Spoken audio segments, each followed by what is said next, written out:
the report on that cargo we stole from Cipher's truck. The PF was transporting two things. The analysis of that malachite has come back first. Naturally, the main compound is copper. There's also a small amount of cobalt. Nothing unusual so far. Southern Zaire is a well-known copper belt. However, in addition to these, we also detected a trace amount of uranium. The content percentage, though, is too low for nuclear development. It most likely came from Shinkolobwe mine.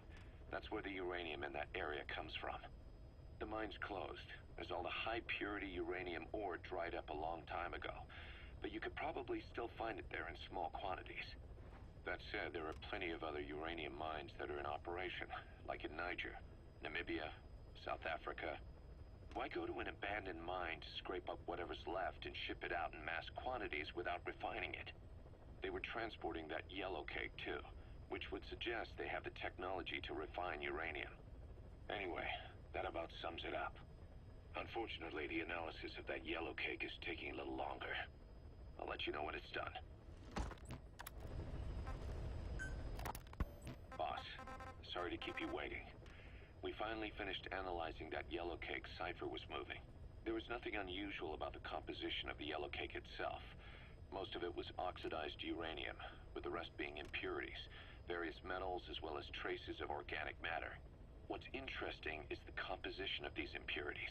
When we checked them against the impurities found in the copper ore, it was clear the yellow cake didn't come from Shinkolobwe, meaning they went to the trouble of mining two sources of uranium, then transported them together in different states. Another thing, we detected a very thin layer of highly enriched uranium in the middle of the yellow cake. Now that is very interesting. It may not be a lot, but it points to the existence of uranium-enriching technology. After all, yellow cake can't naturally produce highly enriched uranium. If they could mass produce this, they'd be just one step away from a gun barrel-type nuclear bomb. But uranium enrichment requires advanced technology and a large-scale facility. If that kind of place existed in Zaire, the Soviet Union wouldn't sit idly by. And there's another question. Where were they transporting the yellow cake and malachite uranium? The first place that comes to mind is South Africa. The government was supposed to have abandoned nuclear weapons development after caving to international pressure. But rumors persist that it's continued in secret. Plus, CRS were escorting the truck, and they're based out of South Africa.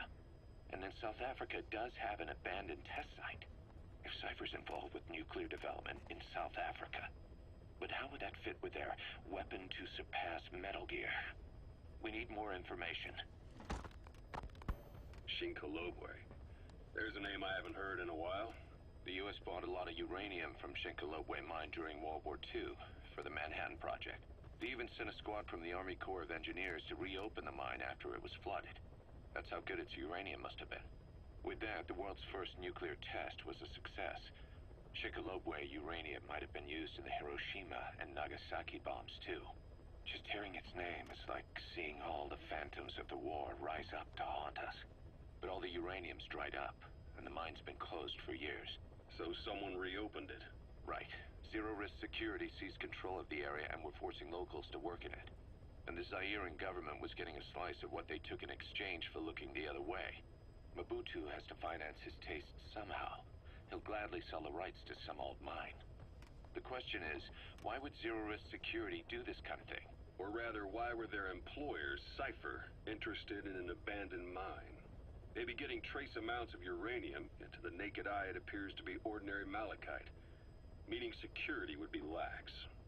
Not a very efficient way of obtaining it, but easier to move.